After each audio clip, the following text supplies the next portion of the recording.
வணக்கம். நம்ம சேனலுக்கு தொடர்ந்து ஆதரவளித்து கொண்டிருக்கும் நல்ல உள்ளங்களுக்கு நன்றி. தொடர்ச்சியாக ஆதரவு கொடுங்க.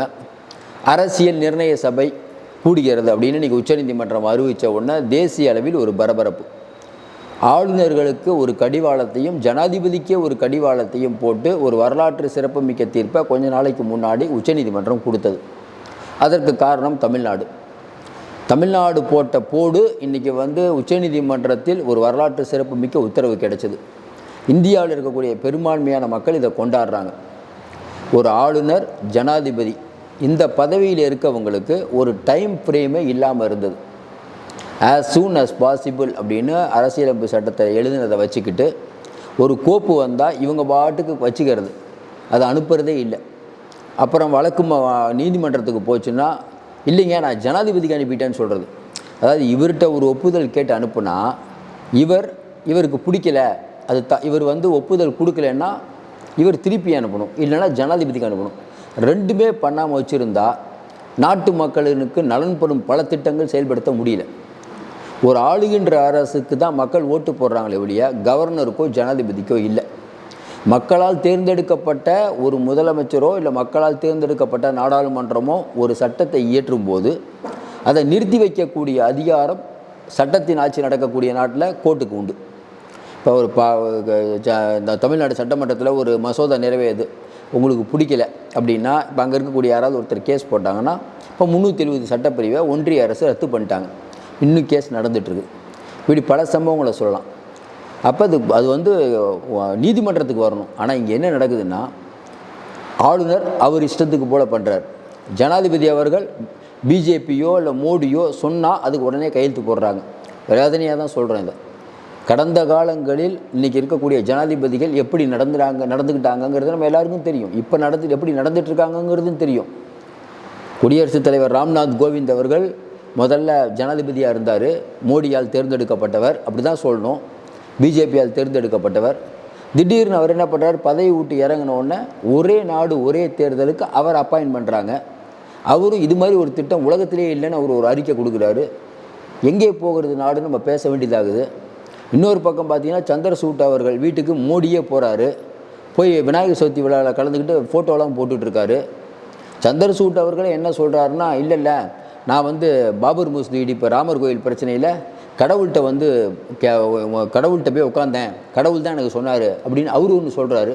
சட்டத்தின் ஆட்சி நடக்கக்கூடிய நாட்டில் கடவுள் சொல்கிறத கேட்டு தீர்ப்பு எழுதுனா சரியாக வருமா? இப்படி ஒரு பக்கம் போயிட்டுருக்கும்போது உச்சநீதிமன்றம் சமீபத்தில் ஒரு வரலாற்று சிறப்புமிக்க தீர்ப்பு தந்தது. ஆளுநருக்கு ஒரு டைம், இந்த டைமுக்குள்ளே நீங்கள் ஒரு உத்தரவை பிறப்பிக்கணும், இல்லாட்டினா நாங்களே அந்த உத்தரவை பிறப்பிச்சிருவோன்னு 10 மசோதாக்களுக்கு கோர்ட்டே உத்தரவை விட்டுருது. ஆளுநர் கையெழுத்தே இல்லாமல் உச்சநீதிமன்றமே ஒரு வரலாற்று சிறப்புமிக்க இதெல்லாம் ஒப்புதல் ஆயிடுச்சுன்ட்டாங்க. இது ஆளுநருக்கு ரொம்ப பெரிய அசிங்கம். ஏன்னா ஆளுநர் தான் ஒப்புதல் கொடுக்கணும். ஆளுநரை மீறி ஆளுநர் என்ன சொல்கிறாரு, எங்களை பிஜேபி எதிர்த்து இங்கே இருக்கக்கூடிய திமுக அரசு பேசுது, பிஜேபி எதிர்த்து மம்தா பேசுகிறாங்க, பிஜேபி எதிர்த்து பினராயி விஜயன் பேசுகிறார், உங்களுக்கெல்லாம் கோப்பை நானே வச்சுக்குவேன், என்ன பண்ண முடியும் உங்களால்? என்ன பண்ணுவீங்க? ஜனாதிபதி கோர்ட்டுக்கு தானே போவீங்க. கோர்ட்டுக்கு போனால் நான் உடனே ஜனாதிபதிக்கு அனுப்பிடுறேன். ஜனாதிபதி எங்கள் ஆள் தான், அவரும் அவங்க அமைதியாக வச்சுருப்பார், என்ன பண்ண முடியும்? அதே மாதிரி பல சம்பவங்கள் நடந்தது. உங்களுக்கு தெரிஞ்ச கொஞ்ச நாளைக்கு முன்னாடி ஒரு இஸ்லாமிய கைதி அவங்க அம்மா பரோல் கேட்குறாங்க, இழுன்னு இழுத்து அதுக்கு பிறகு உச்சநீதிமன்றத்தை நாடி உச்சநீதிமன்றம் பரோல் கொடுக்குது அவருக்கு. இந்த மாதிரி சின்ன சின்ன விஷயத்துக்கெல்லாம் உச்சநீதிமன்றம் போனால் உச்சநீதிமன்றத்துக்கு வேறு வேலை இல்லை. தமிழ்நாட்டில் பாருங்கள், நமக்கு திராவிட மாடல் அரசு நமக்கு 1000 விமர்சனம் இருக்கட்டும். ஒரு தேர்ந்தெடுக்கப்பட்ட அரசு, நம்ம சிஎம் ஸ்டாலின் அவர் ஒரு கோப்பு அனுப்புகிறாரு, உங்களுக்கு பிடிக்குதுன்னா பிடிக்குதுங்க, இல்லைன்னா திருப்பி அனுப்புங்க. திருப்பி அனுப்பி மறுபடியும் உங்கள்கிட்ட வந்தால் நீங்கள் ஒப்புதல் கொடுக்கணும். திருப்பி அனுப்பி உங்கள்கிட்ட வந்தால் நீங்கள் அமைதியாக வச்சுக்கிறீங்க. கோர்ட்டுக்கு போனோன்னே ஜனாதிபதிக்கு அனுப்புறீங்க, அவர் பாட்டுக்கு ஒரு 2-3 வருஷம் வச்சுக்கிறாரு. கவர்மெண்ட் எப்படி நடத்துறது? அப்போ உச்சநீதிமன்றம் தலையிட்டு இல்லைங்க நீங்கள் டைமுக்குள்ளே சொல்லணுங்குது. டைமுக்குள்ளே சொல்லணுங்கிறத உடனே பிஜேபிக்கு கோபம் தாழலை. அந்த பக்கம் பார்த்திங்கன்னா நம்ம துணை ஜனாதிபதி தன்கர் அவர் என்னென்னமோ பேசுகிறார். அவருடைய எப்பயுமே தன்கர் அவர்களை பார்த்திங்கன்னா கொடுக்குற காசுக்கு மேலே தான் அவரை சொல்லணும். இதே மாதிரி தான் மேற்கு வங்காளத்தில் ஆளுநராக இருக்கும்போது மம்தா பானர்ஜிக்கு இடைவிடாத தொல்லை கொடுத்தார். இப்போ கூட சமீபத்தில் அவருடைய பேச்செல்லாம் பாருங்கள். அதாவது இதுலேயே நம்ம பார்லிமெண்ட்டுக்குள்ளேயே யாரையுமே பேச விடுறதில்ல. எதை ஒரு இதை மகாராஜா மாதிரி மன்னர் மாதிரி மற்றவங்களாம் அடிமை மாதிரி ட்ரீட் பண்ணுறது அங்கே இருக்கக்கூடிய எத்தனை பேருங்க பொறுப்பாங்க? கொஞ்சம் யோசனை பாருங்கள். எல்லா எம்பிக்கள்லாம் அவர் எழுத்துக்க கோஷம் போட்டாங்களா இல்லையா? பெண் எம்பிக்கள் குறிப்பாக இவர் பண்ணுறதே தப்புன்னு அந்த அளவுக்கு அவையை நடத்தக்கூடியவர். ஏன்னா அவருக்கு ஜனாதிபதி ஆகணும்னு ஆசை. பார்த்தாரு மோடிக்கிட்ட நல்ல பேர் எடுக்கணும், அதனால் இந்த வேலையெல்லாம் பண்ணிகிட்டு ஓம் பிர்லாக்கு அப்புறம் நம்ம தான் வரணுங்கிறதுனால அந்த வேலையெல்லாம் பண்ணிகிட்ருக்காரு. தொடர்ந்து அவர்களுடைய பேச்சு விவாத பொருளாகிட்டு இருக்கு. உச்சநீதிமன்றத்தையே அவர் வந்து கேள்வி கேட்குறாரு. நம்மளாம் பேசினா கண்டெம்ட் ஆஃப் கோர்ட்டு, ஆனால் அவர் கேள்வி கேட்பார். ஏன்னா அந்த போர்வை துணை ஜனாதிபதிங்கிற போர்வையில் இருந்துகிட்டு இருக்கக்கூடிய சூழ்நிலையில் இப்போ உச்சநீதிமன்றம் என்ன சொல்லியிருக்காங்க? கொஞ்ச நாளைக்கு முன்னாடி மே 13 நினைக்கிறேன், ஜனாதிபதி திரௌபதி முர்மு அவர்கள் ஒரு 13 கேள்விகள் கேட்குறாங்க. யாருக்கு? உச்சநீதிமன்றத்துக்கு. இதை கேட்குறதுக்கு காரணம் என்ன?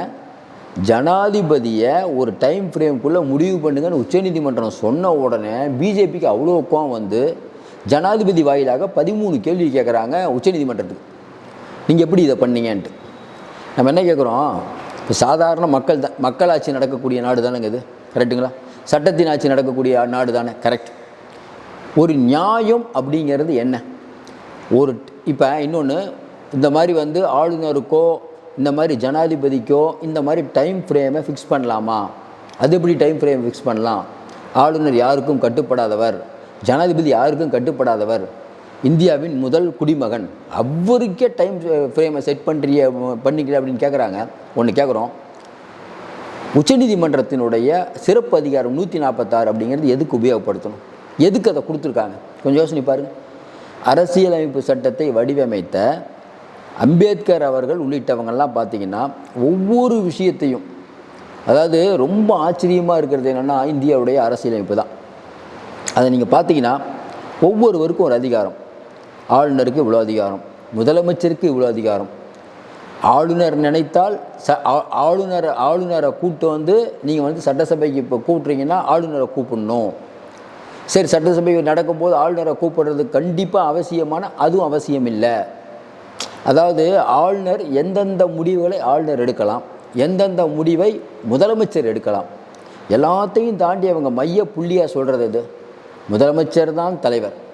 நீங்கள் கான்ஸ்டியூஷன் அத்தாரிட்டியான ஆளுநர் இருக்கலாம், ஆனால் இன்றைக்கி ஒரு சட்டத்தை இயற்றுவது இல்லை அமைச்சரை நீக்குவது இது எல்லாம் பார்த்திங்கன்னா முதலமைச்சர் தான் சேரும். முதலமைச்சர் இல்லாமல் ஆளுநர் தன்னிச்சையாகலாம் ஒரு முடிவு எடுக்க முடியாது. அதேமாதிரி ஜனாதிபதி அவர்கள் இந்தியாவின் முதல் குடிமகனாக இருந்தாலும் யாருக்கு நம்ம இந்தியாவில் பவர் அதிகம்? கொஞ்சம் யோசனை பாருங்கள். முர்மு அவர்களுக்கா மோடி அவர்களுக்கா? குழந்தை கூட சொல்லணும் மோடி அவர்களுக்கு தாங்க பவர் அதிகம், மோடி என்ன சொல்கிறாரோ அது ஜனாதிபதி அவர்கள் கேட்கணும், உண்டா இல்லையா? அப்படி இருக்கும்போது ஒவ்வொருவருக்கும் ஒரு வரையறை வச்சுருக்காங்க. ஆனால் இங்கே என்ன நடக்குதுன்னா, இந்த ஆஸ் சூன் அஸ் பாசிபிள்ங்கிற ஒரு பேரை வச்சுக்கிட்டு ஆளுநர் இஷ்டத்துக்கு ஆடுறாரு. அந்த பக்கம் ஜனாதிபதி அவர்கள் யாருமே கேள்வி கேட்க முடியாதுங்கிறாங்க.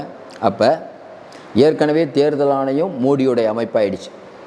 உச்சநீதிமன்ற தலைமை நீதிபதி, பிரதமர், எதிர்க்கட்சி தலைவர், இந்த 3 பேர் சேர்ந்து தான் தேர்தல் ஆணையரை நியமிக்கணும். ஆனால் என்ன மோடி பண்ணுறாரு? வந்த உடனேயே இல்லைங்க உச்சநீதிமன்ற தலைமை நீதியரசர் வேணாம், அவரை எடுத்துட்டு இவருடைய அமைச்சர் அங்கே போடுறாரு. மோடி, பிஜேபியில் இருக்கக்கூடிய அமைச்சர் ராகுல் காந்தி 3 பேர் சேர்றாங்க.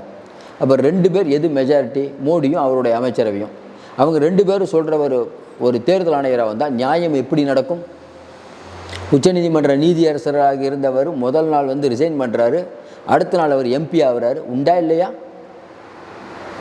ரஞ்சன் கோகோய் யார்? அப்போ இன்னொன்று வந்து மேற்கு வங்காளத்தில் இதே மாதிரி தான் ஒரு நீதியரசர் வந்து மம்தா பானர்ஜி கூட சண்டை, உடனே ரிசைன் பண்ணுறாரு. அடுத்த நாள் அவரை வந்து கூச் பீகாரில் வந்து எம்எல்ஏவுக்கு நிற்க வைக்கிறீங்க, எம்பிக்கு நிற்க வைக்கிறீங்க. இதெல்லாம் என்ன நடக்கிறது? அப்போ இன்றைக்கி அதிகாரம் உள்ள அமைப்புகள் இண்டிபெண்ட் அமைப்புன்னு நீங்கள் சொல்கிறீங்க, ஆனால் எதுவுமே இண்டிபெண்ட் இல்லை. இடி உங்களுக்கு வேண்டியப்பட்ட அதிகாரி ஒருத்தரை போடுறீங்க, சிபிஐ உங்களுக்கு வேண்டியப்பட்ட அதிகாரியை போடுறீங்க.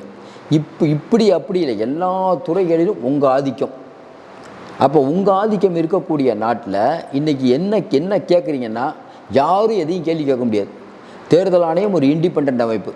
எல்லாரும் அந்த ஓட்டிங் மிஷின் வேணாம், எங்களுக்கு வாக்குச்சீட்டு தான் வேணும், ஓட்டிங் மிஷினில் நீங்கள் தப்பு பண்ணுறீங்கன்னு சொன்னால் கூட அதெல்லாம் ஒத்துக்க முடியாதுங்க, நாங்கள் இண்டிபெண்ட், நாங்கள் அப்படி தான் பண்ணுவோம். எஸ்பிஐ வங்கியில் வந்து உச்சநீதிமன்றம் என்னங்க அந்த எலக்ட்ரோல் பாண்டு கொடுங்க அப்படின்னு கேட்டால் எனக்கு அவ்வளோ நாள் டைம் வேணும் அப்படின்னு அவங்களும் கொடுக்க மறுக்கிறாங்க. ஏன்னா அதுவும் மோடிக்கு கீழே இருக்கக்கூடிய ஒரு அமைப்பு. சிபிஐ சொல்லவே வேணாம். அப்போ இவங்கெல்லாம் சேர்ந்து இந்தியாவை நிர்வகித்தால் இந்து நாடு அப்படிங்கிற ஒரு அபாயத்தை நோக்கி இந்த நாடு போகும். இப்போவே மதச்சார்பற்றங்கிற வார்த்தை எடுக்க சொல்லி கேஸ்லாம் போட்டது தெரியும். அது ஏற்கனவே நம்ம நாகரத்னா, ஜஸ்டிஸ் நாகரத்னா அவர்கள் கடுமையான கண்டனம் கொடுத்து அதெல்லாம் சொல்லவே முடியாது, என்னப்பா இதெல்லாம் ஒரு கேஸாக தூக்கி போட்டாங்க, சங்கிகளை ஓட விட்டாங்க. இப்போ உச்சநீதிமன்றத்தில் இந்த ஆளுநர் அப்படிங்கிற ஒரு விஷயத்தை பொறுத்த வரைக்கும் உச்சநீதிமன்றம் எந்த அடிப்படையில் இந்த முடிவு எடுத்தது அப்படிங்கிறத ஜனாதிபதி ஒரு 13 கேள்வி கேட்குறாங்க. இந்த 13 கேள்விகளுக்கு விளக்கம் கொடுப்பதற்காக வரக்கூடிய 22ஆம் தேதி அரசியலமைப்பு கூடுது. 5 நீதியரசர்கள், கவாய் உட்பட, சூரியகாந்த் உட்பட ஒரு 5 நீதியரசர்கள் கூடுறாங்க. கண்டிப்பாக வரக்கூடிய தகவல்கள், ஏன்னா சீனியர் அட்வொகேட் அவங்களுடைய ஃபேஸ்புக் பக்கத்தெல்லாம் பார்த்தா கபில் சிபில், கே வேணுகோபால் இவங்க எழுதுறதெல்லாம் பார்த்தா, பிரசாந்த் பூஷன் இவங்கெல்லாம் எழுதுறத பார்த்தா இது கண்டிப்பாக ஜனாதிபதிக்கும் கவர்னர் கொடுங்க, மோடிக்கோ அமித்ஷாக்கோ இல்லை பிஜேபிக்கோ ஒரு நன்மையை தராது. எப்படியும் உச்சநீதிமன்றம் 5 அமர்வு கூடி நாங்கள் பண்ணது தப்பு தான், ஆளுநருக்கும் நம்ம ஜனாதிபதிக்கும் டைம் ஃப்ரேம்லாம் பண்ணியிருக்க நாங்கள் கூடாதுன்னு நான் சொல்லுவாங்க. நீங்கள் கொஞ்சம் யோசனை பாருங்கள், எப்படி சொல்லுவாங்க? அப்படி சொன்னாங்கன்னா ஏற்கனவே அவர்கள் கொடுத்த தீர்ப்பே தப்பாக போயிருமே. அப்போ ஏற்கனவே ஆளுநர் கையெழுத்து போடாமல் தமிழ்நாடு அரசு உச்சநீதிமன்றம் நேராக ஒப்புதல் கொடுத்துருச்சு, அதெல்லாம் இல்லைன்னு ஆயிருமா? அப்போ உச்சநீதிமன்றத்தில் இவங்க என்னென்னா வேணும்னே உச்சநீதிமன்றத்தில் நாங்கள் தான் அதிகாரம் மிக்கவர்கள்னு சொல்லாமல் இன்றைக்கி மோடி அமித்ஷா சொல்கிறாங்க. உச்சநீதிமன்றம் என்ன நினைக்குது, எப்பா சட்டத்தின் ஆட்சி நடக்கக்கூடிய நாட்டில் எங்களுக்கு பிரச்சனை வந்துடும்பா. ஒன்று வேணாம், கொஞ்ச நாளைக்கு முன்னாடி உங்களுக்கு தெரியும்ல, சும்மா ஒரு புழு கூட குத்திக்கிட்டே இருந்தால் கோவப்படும். கொஞ்ச நாளைக்கு முன்னாடி என்ன பண்ணாங்க, இடி பண்ணுறது என்ன, ஒரு கேஸில் ஒரு குற்றவாளின்னு இடி ஒருத்தரை சம்மன் கொடுத்து உள்ளே வைக்கிறாங்க, அவருக்கு ஆதரவாக ஒரு வழக்கறிஞர் வாதாடுறாரு, அந்த வழக்கறிஞருக்கு சம்மன் கொடுக்குறாங்க. கொடுத்தவொடனே ஒட்டுமொத்த சுப்ரீம் கோர்ட் வழக்கறிஞர்கள் சங்கமே ஒன்றாயிடுச்சு. உடனே சுமோட்டோவாக உச்சநீதிமன்றம் வழக்கை கையில் எடுத்து என்ன சொன்னாங்க, என்னப்பா அநியாயமாகுது, ஒரு வழக்கில் ஒருத்தர் ஆஜராகிறாருன்னா ஒரு ஒரு ஒரு வக்கீல் அப்படிங்கிறவர் பதவி பிரமாணம் எப்படி எடுப்பார், என்னுடைய கட்சிக்காரர் சொல்லக்கூடிய விஷயங்களை நான் வெளியில் யாரிடமும் பகிர மாட்டோங்கிறார். அப்படி தான் ஒரு உத்தரவாதம் எடுத்துகிட்டு வர்றார். அவர் எப்படி நீங்கள் விசாரிப்பீங்க? ஈடிக்கு ஒரு சரியான சவுக்கடி கொடுத்தாங்களா? இப்போவும் சொல்கிறோம், அரசியல் நிர்ணய சபை கூடுவது இன்றைக்கி மோடிக்கு ஒரு பெரிய பின்னடைவு தான், தெரியாமல் விளையாண்டுட்டு இருக்காங்க. உச்சநீதிமன்றம் இதற்கு ஒரு சரியான தீர்ப்பை அளிக்கும். ஏற்கனவே ஆளுநர் ரவி அவர்கள் இவங்களால் இப்போ என்னென்னா இந்தியாவில் இருக்கக்கூடிய எல்லா முதல்வர்களும், பிஜேபி ஆளாத இடத்துல இருக்கக்கூடிய முதல்வர்கள் எல்லாம் இதுக்கு நீங்களும் நாங்களும் ஒரு எப்படி ஒரு இந்த வழக்கில் எண்களை இணைச்சிக்கிறோம் அப்படின்னு இப்போ போட போகிறாங்க. ஏற்கனவே முதலமைச்சர் ஸ்டாலின் கடிதம் எழுதிட்டார், மம்தா பானர்ஜிலாம் போட ரெடி ஆகிட்டாங்க. மம்தா பானர்ஜி, ஸ்டாலின், ரேவந்த் ரெட்டி உள்ளிட்டவர்கள்லாம் போடும்போது இன்னும் ஸ்ட்ராங் ஆகுது. எப்படி இந்தியாவில் உள்ள பல அதுவும் குறிப்பாக பிஜேபி அல்லாத மாநிலங்களை சேர்ந்த முதல்வர்கள் எல்லாமே இதை விரும்பலை. அவர்களெல்லாம் தங்களை ஒடுக்கக்கூடிய நடவடிக்கையாக ஆளுநரை பார்க்கிறார்கள். அப்படிங்கிற ஒன்று இன்றைக்கி உச்சநீதிமன்றத்துக்கு ஒரு வலு சேர்க்கக்கூடிய விஷயமாக இன்றைக்கி எதிர்க்கட்சிகள் கூடுது. இன்றைக்கி கூட இந்தியா பிளாக்கோட கூட்டம் நடந்துக்குது. எல்லோரும் கேட்குறாங்க, இந்தியா பிளாக்குடைய கூட்டம், இந்தியாவுக்கு பிளாக்லாம் ஒன்றும் இல்லவே இல்லையே, ஆம் ஆத்மி போயிடுச்சேங்கிறாங்க. ஆம் ஆத்மி போனால் இந்தியா பிளாக்கே இல்லைன்னு ஆயிருமா? மோடி நம்ம சொல்கிறோம், இந்தியா பிளாக்கால் என்ன நன்மை? இன்றைக்கி மைனாரிட்டி ஆட்சியை கொண்டு வந்தது இந்தியா பிளாக் தானே. இந்தியா பிளாக் அடுத்து ஏங்க அந்த கவலை உங்களுக்கு எதுக்குங்க? இந்தியா பிளாக் போச்சு, இந்தியா பிளாக் ஒன்றுமே இல்லைங்கிறீங்க, சரி அந்த கவலை உங்களுக்கு எதுக்கு? இன்னொன்று நம்ம கேட்குறோம், மோடி அமித்ஷா, மோடி முதல்ல அடுத்து பிரதமராக இருக்க ஆர்எஸ்எஸ் விடுமா? கொஞ்சம் யோசனை பாருங்கள். அங்கேயே உங்களுக்குள்ளேயே சண்டை, சங்கிகளுக்குள்ளேயே சண்டை. நீங்கள் இந்தியா கூட்டணி பார்த்து கேட்குறீங்க, இந்தியா கூட்டணி கருத்து வேறுபாடு இருக்குங்க, மாற்று கருத்தெல்லாம் இல்லைங்க. இன்றைக்கி கூட மம்தா பானர்ஜி கலந்துக்கிற மாதிரி இல்லை. கடைசி நேரத்தில் அபிஷேக் பானர்ஜி கலந்துக்கிட்டாரா இல்லையா? என்ன நோக்கம்? மைனாரிட்டி ஆக்கியாச்சு உங்களை, பிஜேபியை. மைனாரிட்டி மட்டும் இல்லைன்னா இன்றைக்கி இந்து தேசமாக்கியிருப்பீங்க. நீங்கள் மைனாரிட்டி ஆட்சி தான். நாயுடு அவர்களும் பீகார் முதலமைச்சரும் உங்களுக்கு முட்டு கொடுத்துட்ருக்காங்க. வரக்கூடிய பீகார் எலெக்ஷனில் தோற்றிங்கன்னா அதுவும் சிக்கலாக போயிடும். அப்போ இந்தியா கூட்டணி ராகுல் காந்தின்னு ஒருத்தர் இருக்கிறதுனால தான் இன்றைக்கி நீங்கள் அமைதியாக இருக்கீங்க. காங்கிரஸை ஒழிக்கணுங்கிற உங்கள் எண்ணம் முக்து பாரத்துங்கிறீங்க. அதெல்லாம் சார், தனி மனிதன் ஒரு மனிதர் இவங்க இந்த மோடியும் அமித்ஷாவும் நினச்சா காங்கிரஸை ஒழிச்சிட முடியுமா? எத்தனை வருஷத்துக்கு வச்சுங்க அது? கொஞ்சம் யோசனை பாருங்கள். இவங்க ஏதோ நினச்சிட்ருக்காங்க. இந்திய கூட்டணி தலைவர்கள் மறுபடியும் சொல்கிறோம், அடுத்து வரக்கூடிய தேர்தலோ அதுக்கு நடுவுலையோ பிஜேபி நினைத்ததெல்லாம் சாதிக்க முடியாது. ஏகப்பட்ட கேட்டு போட்டுட்ருக்காங்க. அரசியல் நிர்ணய சபை ஒரு சரியான தீர்ப்பை கொடுக்கும். தொடர்ந்து நம்ம ஆதரவு கொடுத்துட்ருக்கோம். நிறையா அண்மை தகவலை கொடுத்துட்ருக்கோம். தொடர்ந்து சப்ஸ்கிரைப் பண்ணி பார்த்து ஊக்கம் கொடுங்க. மீண்டும் சந்திப்போம். நன்றி.